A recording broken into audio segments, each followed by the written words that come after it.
নমস্কার বন্ধুরা, সবাইকে স্বাগত আজকের নতুন ভিডিওতে। আর আমি তোমাদের জন্য আজকে নিয়ে চলে এসেছি ভীষণ ইজি আর সুপার টেস্টি একটা চিকেন রেসিপি।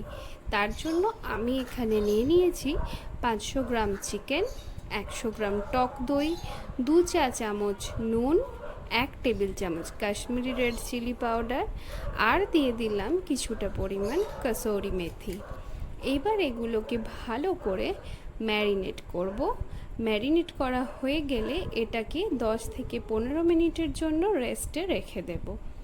এইবার একটা ফ্রাইং প্যানের মধ্যে আমি দিয়ে দিলাম 1 চামচ মতো গোটা জিরে, হাফ চামচ মৌরি, আর দিয়ে দিচ্ছি এর মধ্যে 6 থেকে 7টা শুকনো লঙ্কা। তোমরা ঝালের পরিমাণ যেরকম চাইবে সেই মতো কিন্তু শুকনো লঙ্কার ইউজ করবে। আর আমি দিয়ে দিলাম এর মধ্যে অল্প পরিমাণ গোটা গোলমরিচ। গ্যাসের ফ্লেমটা লো টু মিডিয়াম রেখে এটাকে ভালোভাবে ড্রাই রোস্ট করে এটার একটা পাউডার বানিয়ে নেবে। আর লক্ষ্য রাখবে মশলা যেন পুড়ে না যায়। এইবার আমি একটা মিক্সিং জারের মধ্যে 2টো মিডিয়াম সাইজের পেঁয়াজ, আদা রসুন, 4 থেকে 5টা কাঁচা লঙ্কা, 10টা আলমন্ড, 10টা কাজু দিয়ে এটার একটা সুন্দর স্মুথ পেস্ট বানিয়ে রেখে দেবো। এইবার আমি ফ্রাইং প্যানের মধ্যে 1 চামচ সাদা তেল আর 1 চামচ ঘি দিয়েছি। তোমরা ঘিয়ের পরিবর্তে বাটার দিতে পারো বা পুরো রান্নাটাই কিন্তু সাদা তেলে করতে পারো।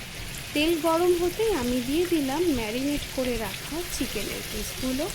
চিকেন পিস দেওয়ার পরে এটা মিডিয়াম ফ্লেমে আমি 5 থেকে 7 মিনিট এপিট ওপিট উল্টে ভালো করে এটা ফ্রাই করে নেব। ফ্রাই করতে করতেই দেখবে চিকেন প্রায় 70% মতো সেদ্ধ হয়ে গেছে। আর চিকেন এরকম সেদ্ধ হয়ে গেলে তখন সেটাকে তুলে রেখে দিয়ে এই বাকি তেলটার মধ্যে দিয়ে দেব আদা রসুন আলমন্ড কাজু যে পেস্টটা বানিয়েছিলাম সেই পেস্টটা দেওয়ার পর 2 মিনিট মতো হাই ফ্লেমে ভালো করে কষিয়ে নিয়ে তারপরে এটা মিডিয়াম ফ্লেমে আরও 5 থেকে 6 মিনিট কষিয়ে নেব। আর তার মধ্যে আমি অল্প পরিমাণ জল অ্যাড করেছিলাম। জল অ্যাড করে কষিয়ে নেওয়ার পর ওপর থেকে চিকেন পিসেসগুলো দিয়ে তার ওপরে ওই যে ভেজে রাখা মশলা সেটাকে ভালো পরিমাণে দিয়ে ভালো করে আবার সব কিছু মাখিয়ে নিয়ে নাড়াচাড়া করে এটাকে ঢাকা দিয়ে 10 থেকে 15 মিনিটের মতো মিডিয়াম ফ্লেমে ভালো করে ফুটিয়ে নেব। ঢাকা খোলার পর দেখবে যখন জল অনেকটা কমে এসেছে ওপর থেকে এরকম দিয়ে দেব ফ্রেশ ক্রিম। তোমরা ক্রিম নাও দিতে পারো। আমি চিকেনে ক্রিমটা একটু পছন্দ করি সেই জন্যই দিয়েছি, তবে এতে স্বাদটা ভীষণ ভালো আসে। ব্যাস ক্রিমটা সব কিছুর মধ্যে ভালো করে মিক্স করে নিয়ে ওপর থেকে আরও একটু ভাজা মশলার কসুরি মেথি দিয়ে দিলে রেডি আমাদের মুঘলাই মহারানি চিকেন রেসিপিটা কেমন লাগলো কমেন্ট করে অবশ্যই জানিও। আর চ্যানেলটি যেহেতু নতুন তাই সাবস্ক্রাইব করে পাশে থেকো তার অনুরোধ।